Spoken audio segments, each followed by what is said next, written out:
C'est l'étude de Madame Patachou. C'est l'étude de Madame Patachou. C'est l'étude de Madame Patachou. Madame Patache. Bonjour à tous, c'est Madame Patachou. Je vous retrouve aujourd'hui dans un nouveau tutoriel pour faire des crêpes chou. Si ce tuto vous intéresse, restez avec moi.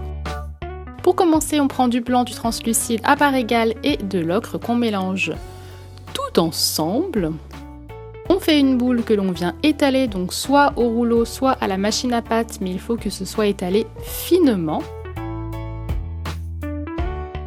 On prend ensuite un emporte-pièce, donc comme moi, quelque chose comme ça, ou un emporte-pièce maison ou autre. On vient faire des cercles que l'on vient découper, donc vous en faites le nombre que vous souhaitez. Moi j'en fais toujours plus au cas où. On découpe tout ça et on enlève l'excédent. Ensuite, avec un gros dotting tool, si vous n'en avez pas, vous pouvez tout à fait utiliser le dos d'un pinceau arrondi par exemple. Et vous allez, comme ceci, venir faire plein de traces sur la crêpe. Ensuite, je viens texturer avec la brosse à dents pour faire plein de petits trous partout. Avec une aiguille, on vient enlever des petits morceaux comme ça pour faire un joli effet arraché sur le bord de la crêpe. Et on termine avec plein de trous à l'aiguille. Donc faites-en des plus gros, des plus petits, il faut alterner. Ensuite, je viens colorer la crêpe avec du pastel sec ocre. Si vous n'avez pas de pastel sec, vous pouvez très bien passer cette étape et faire à la fin tout simplement la couleur avec l'acrylique. J'ajoute ensuite, comme vous l'avez vu, un peu de pastel marron et je viens plier ma crêpe. Je fais ça avec toutes mes crêpes.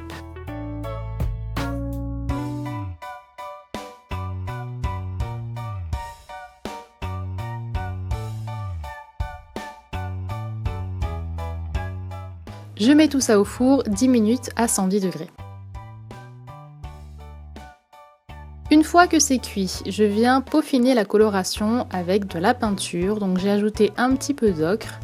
Et ensuite, avec un pinceau fin, je viens dessiner comme ceci toutes les petites taches qu'il y a sur la crêpe.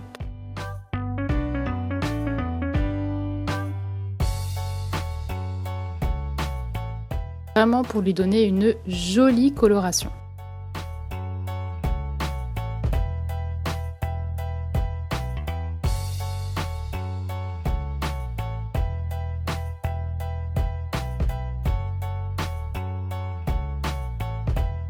Il faut vraiment faire des taches aléatoires. Et je fais ça sur le devant et le derrière. Et bien sûr sur les côtés.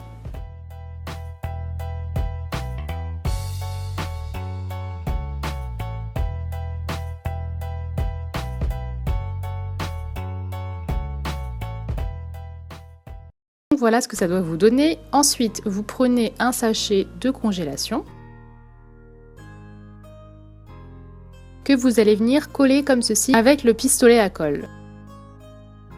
Vous pouvez tout aussi bien utiliser une autre technique chaude si vous en avez une, mais moi c'est celle que j'utilise puisque c'est la seule que j'ai à portée de main. Je viens donc créer mon petit sachet comme ceci et j'y mets mes crêpes et je le referme tout simplement. Ensuite, on va passer au sachet. Donc pour cela, j'ai utilisé une feuille blanche A4, tout simplement, du papier normal. Donc là, j'avais mis 5 cm en hauteur, mais je suis revenue couper après, donc c'est plutôt de l'ordre de 4 cm en hauteur. C'est un sachet assez simple. Je le plie et je viens le coller.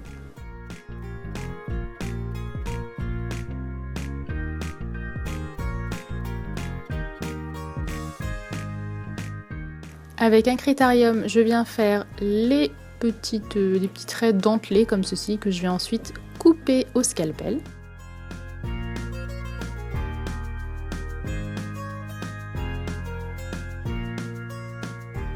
Avec une aiguille, je fais plein de traits comme ceci sur le haut de mon paquet et je viens faire une esquisse des endroits où je vais peindre ensuite.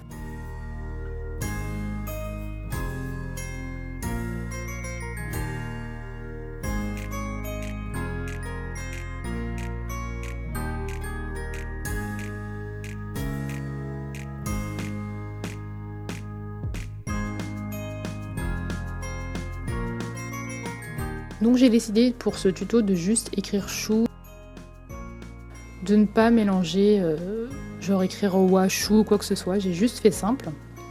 Sachant que c'était un petit paquet, c'était assez difficile à écrire. Ensuite je passe à la peinture. Donc, comme d'habitude, je mets environ 2 couches de couleur.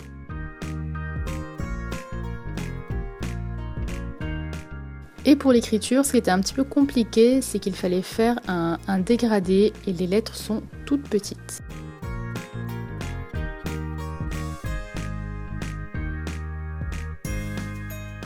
Je détourne ensuite avec de la peinture noire. Donc pour avoir un effet aussi fin, il faut vraiment penser à diluer votre peinture dans l'eau.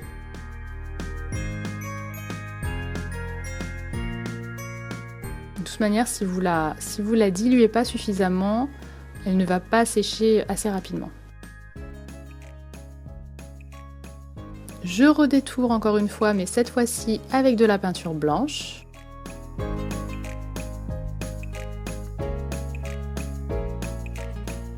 Et je viens peindre ensuite la crêpe qu'il y a sur le paquet.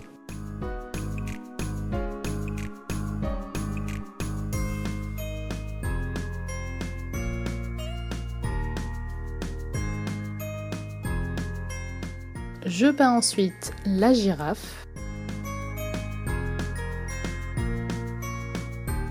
Donc j'ai toujours besoin d'ajouter beaucoup de couches, 2-3 couches facilement de jaune puisqu'il n'est pas très opaque.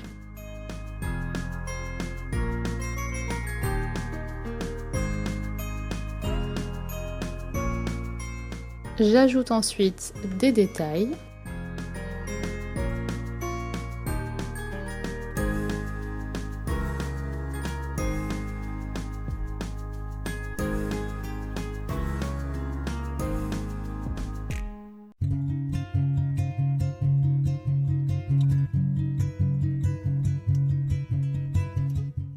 Puis j'ajoute l'écriture crêpe chocolat.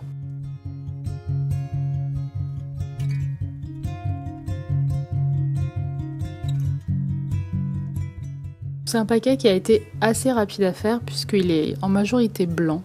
Donc ça va, il n'y a pas trop de détails. Je viens mettre en surbrillance les petits carrés de chocolat que j'avais fait. J'ai plus qu'à coller le tout sur ma planche. Donc j'utilise du balsa. C'est du bois assez fin que j'ai trouvé au magasin de loisirs créatifs Créatitude, mais récemment on m'a dit qu'on pouvait en trouver sur Amazon. Ensuite, une fois que vous avez tout collé, il ne reste plus qu'à vernir le paquet pour avoir cet effet brillant et c'est terminé. J'espère que ce tutoriel vous a plu. Je vous laisse maintenant avec vos photos et je vous dis à la semaine prochaine pour un nouveau tutoriel. Bisous!